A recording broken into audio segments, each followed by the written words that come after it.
So hello everyone, myself Ayush Pandey, first year MBBS student from GDMC Dehradun. सो एक special video होगी जिसमें मैं अपना टेस्ट सीरीज़ का एक्सपीरियंस शेयर करूंगा जो मैंने अपने 11th और 12th में फॉलो की थी। और मतलब अगर ये टेस्ट सीरीज़ ना होती तो मेरा सिलेक्शन ही ना होता, चाहे मैं 11 घंटे पढ़ लेता, 12 घंटे पढ़ लेता या 13 घंटे पढ़ लेता। तो this is the harsh reality. और ये भी सबको ही पता है कि अगर टेस्ट सीरीज़ नहीं दोगे तो चाहे कितना ही पढ़ लो सिलेक्शन नहीं होगा।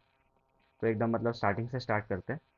तो मैं आकाश बल्लूपुर में मैंने एडमिशन लिया था 11th और 12th 2 ईयर कोर्स में। और मैंने आकाश की टेस्ट सीरीज़ एकदम कीनली फॉलो की। मतलब और कोई टेस्ट सीरीज़ तो मैंने परचेज़ नहीं की थी।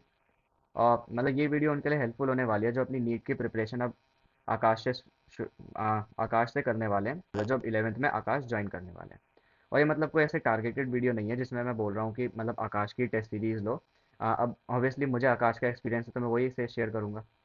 एल एन और पीडब्ल्यू का तो है नहीं, तो वो कहाँ से ही शेयर कर लूँगा, और फेक न्यूज़ कहाँ से ही दूँ। तो देखते हैं जो मैंने टेस्ट सीरीज़ फॉलो की थी उसका स्ट्रक्चर कैसा था। तो मैंने ये 2 साल मतलब एकदम कीनली आकाश की टेस्ट सीरीज़ फॉलो की। तो आकाश की टेस्ट सीरीज़ का स्ट्रक्चर कुछ ऐसे था कि सपोज़ मान लो आज क्लास हुई फिज़िक्स की। फिज़िक्स में सर ने पढ़ा दिया कि डायमेंशंस डायमेंशंस क्या होती हैं, और बेसिक यूनिट्स पढ़ा दी। तो वो हमें आकाश वाले ऑनलाइन एक टेस्ट प्रोवाइड करते थे जिसे हम बोलते हैं डीपीटी, डेली प्रैक्टिस टेस्ट। ये एक 10 क्वेश्चन का टेस्ट होता था जिसमें मतलब वही स्पेसिफिक टॉपिक आ रहा है। मान लो फिजिक्स की क्लास हुई, उसमें वो डायमेंशन पढ़ा दिया। बायो की क्लास हुई, उसमें प्रोकैरियोटिक सेल पढ़ा दिया। केमिस्ट्री की क्लास हुई, उसमें लॉज ऑफ केमिकल कॉम्बिनेशन पढ़ा दिया। तो तीनों के टेस्ट होंगे, 3 टेस्ट 10-10 क्वेश्चन के, फिजिक्स के, केमिस्ट्री के और बायो के। तो जैसे घर आए, ये तीनों सब्जेक्ट आपने अच्छे से रिवाइज किए और ये टेस्ट दे दिया, उसी दिन ये टेस्ट दे दिया। मतलब इस टेस्ट सीरीज से एक तो हैबिट हो गई इनकल के टेस्ट देने की, रोज एमसीक्यू प्रैक्टिस करने की। और ये होता था कि टॉपिक वाइज टॉपिक्स हमारा क्लियर होता रहता था। मतलब जैसे लॉज ऑफ केमिकल कॉम्बिनेशन के मैंने 10 क्वेश्चन का टेस्ट दे दिया, और उसमें से मुझे कुछ नहीं आया, मैंने उसे दोबारा पढ़ लिया। एकदम मतलब लॉज ऑफ केमिकल कॉम्बिनेशन एकदम क्रिस्टल क्लियर हो जाता था। Same goes for bio and physics. तो ये मतलब 11th और 12th दोनों में ही होता था। दोनों में ये टेस्ट सीरीज उन्होंने अब दे रखी थी हमें, डेली प्रैक्टिस टेस्ट। तो रोज ही मैं 3 टेस्ट देता था, फिजिक्स का, एक केमिस्ट्री का और एक बायो का। डेली प्रैक्टिस टेस्ट के बाद जो दूसरा टेस्ट आता है वो होता है एफटी, फोर्टनाइट टेस्ट। और ये क्या होता है, अब फोर्टनाइट से पता ही चल रहा है एवरी 14 डेज। तो हर 2 हफ्ते में ये टेस्ट होता था। हर 2 हफ्ते के बाद संडे को ये टेस्ट होता था जिसमें जो भी उन 2 हफ्ते में पढ़ा है वो सारा इस टेस्ट में आता था। तो ये 360 मार्क्स का टेस्ट होता था, 90 क्वेश्चंस का। और जो भी उन 2 हफ्ते में मैंने पढ़ाया होता था वो इस टेस्ट में आता था। और उसके बाद जो हमारा होता था टर्म टेस्ट। टर्म टेस्ट होता था हर 3 FTs के बाद। मतलब टर्म टेस्ट में हर 3 FTs का सिलेबस आता था। तो जैसे फर्स्ट टर्म टेस्ट हो गया, उसमें फर्स्ट सेकंड और थर्ड एफटी का आ जाएगा सिलेबस। जो सेकंड टर्म टेस्ट होता था उसमें फोर्थ, फिफ्थ और सिक्स एफटी का सिलेबस आता था। और ये जो टर्म टेस्ट होता था ये होता था 720 मार्क्स का। और जो एफटी टर्म टेस्ट होते हैं ना, जो लोग अभी एग्जाम दे रहे होंगे उन्हें पता ही होगा कि ये बहुत ही सिंपल टेस्ट होते हैं।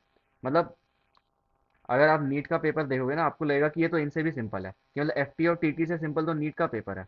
मतलब ऐसा पेपर आया था हमारा तो। और ये भी बहुत ही सिंपल होता है ना, इनमें ज़्यादा कोई टफ क्वेश्चन आते हैं। They are very simple test, FT and term test. उसके बाद जो हमारा सबसे मेजर टेस्ट होता था वो होता था एआईटीएस। मतलब ये तो बहुत ही फेमस टेस्ट सीरीज है, जो बच्चे आकाश के नहीं है बाहर से हैं वो भी इस टेस्ट सीरीज को अलग से परचेज करते हैं और देते हैं। All India Aakash test series AITS. ये 720 मार्क्स की होता था, which was at the starting 5 syllabus test ही होता था। मतलब जैसे मान लो बायो में हमें पढ़ा दिया cell, the unit of life और सेल साइकिल, ये पढ़ा दिया। केमिस्ट्री में हमें पढ़ा दिया बेसिक कॉन्सेप्ट्स ऑफ केमिस्ट्री और एटॉमिक स्ट्रक्चर पढ़ा दिया। फिजिक्स में हमें डायमेंशंस पढ़ा दिया, और motion in a straight line और वेक्टर्स पढ़ा दिया। तो ये सारे टॉपिक्स एआईटीएस में आते थे। आ, और ये जैसे मान लो जैसे 2 टर्म टेस्ट हो गए, उसके बाद हमारा एआईटीएस शुरू होता था। और जब एआईटीएस शुरू होता था वो हर एक मंथ के गैप में होता रहता था। तो 720 मार्क्स का ये टेस्ट होता है, और ये बहुत ही मतलब अच्छी और प्रोडक्टिव टेस्ट सीरीज है।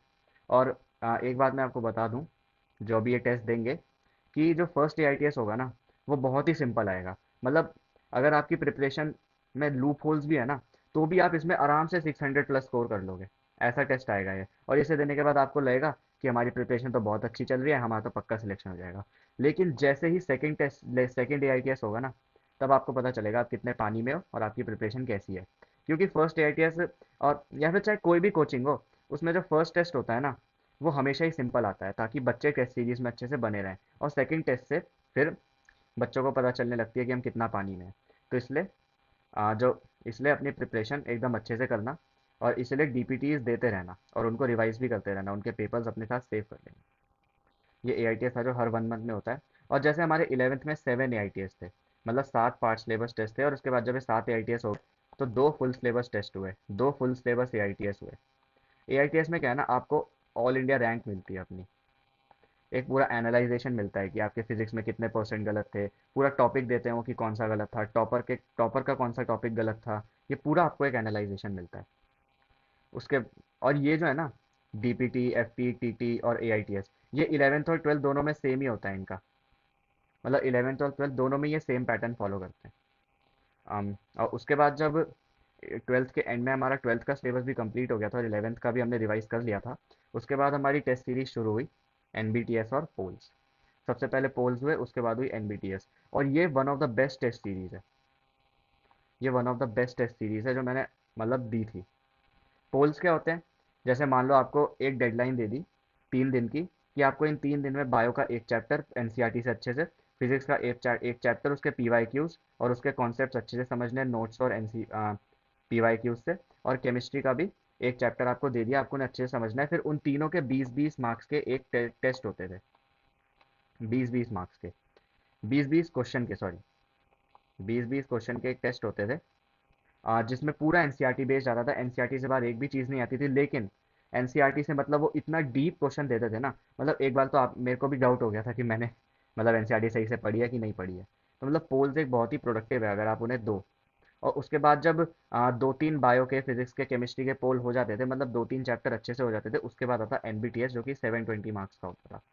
इसमें क्या होता था, मतलब वही बायो के 3 चैप्टर आ गए, सपोज फिजिक्स के 3 आ गए, केमिस्ट्री के 3 आ गए, और उनका मतलब अच्छे से एनसीईआरटी खोद खोद के क्वेश्चन उसमें दिए रहते थे। मतलब ये तो मेरे हिसाब से बेस्ट टेस्ट सीरीज है। और ये भी पहले पार्ट सिलेबस हुआ, पार्ट सिलेबस में पहले 11th का सिलेबस निपटाया, फिर 12th का निपटाया, उसके बाद कंप्लीट सिलेबस हुआ, ये भी कंप्लीट सिलेबस हुआ। और उसके बाद जब एनबीटीएस कंप्लीट हो जाता है, उसके बाद हमारा शुरू होता है, बहुत ही फेमस है, इंटेंसिव टेस्ट सीरीज या फिर एफटीएस। इंटेंसिव टेस्ट सीरीज का स्ट्रक्चर कुछ यूँ होता है, ये नीट एग्जाम के एग्जैक्टली 1.5 या 2 मंथ बिफोर स्टार्ट होता है। और इसमें क्या होता है ना, डेली टेस्ट होता है, आपका डेली टेस्ट होता है इंटेंसिव टेस्ट सीरीज में, एफटीएस में। और इसका स्ट्रक्चर कुछ यूँ होता है कि सबसे पहले तो 4 पार्ट सिलेबस टेस्ट होते हैं। एक मिनट। हमारे 4 पार्ट सिलेबस टेस्ट होते हैं। 4 पार्ट सिलेबस टेस्ट कैसे होते हैं, दो 11th के, दो 12th के। पहले वाले में 50% 11th का सिलेबस आ गया, दूसरे वाले में बाकी 50%। सेम गोज भी 12th, पहले में 50% 12th का, दूसरे में बाकी बचा हुआ 50%। और उसके बाद 30 to 35 हमारे कंप्लीट सिलेबस टेस्ट होते हैं। और इसका आपको मतलब टेस्ट का जो रिजल्ट है वो भी सेम डे मिलता है, उसका पूरा एनालाइजेशन, आंसर की, वो भी उसी दिन मिलती है। और उसी दिन जैसे टेस्ट मान लो हो गया, दोपहर के टाइम पे टेस्ट हो गया, शाम को एक डाउट क्लास लगती है उसी टेस्ट पे बेस्ड, जिसमें आपके उस टेस्ट के सारे डाउट क्लियर होते हैं। और ये होता है इंटेंसिव टेस्ट सीरीज का स्ट्रक्चर। तो ये था हमारा एक टेस्ट सीरीज का स्ट्रक्चर जो कि आकाश में फॉलो होता था। मतलब अब मैं ऐसा भी नहीं कह रहा हूँ कि आकाश का टेस्ट सीरीज का स्ट्रक्चर था यही बेस्ट है, सारी टेस्ट सीरीज छोड़ के यही दो। मतलब हर कोचिंग में इंटेलेक्चुअल्स बैठे हैं जो कि मतलब अपने एक्सपीरियंस के हिसाब से, अपने व्यू पॉइंट के हिसाब से, जो कि सही व्यू पॉइंट है, टेस्ट सीरीज का स्ट्रक्चर डिज़ाइन करते हैं, और वो सही होता है। तो मतलब अब मैं आकाश में था तो मैं उसी का एक्सपीरियंस शेयर कर सकता हूँ। तो ये हमारा आकाश का टेस्ट सीरीज का स्ट्रक्चर था। और भी मैं नीट रिलेटेड ऐसी वीडियोस लाता रहूँगा। सो या stay tuned and all the best everyone.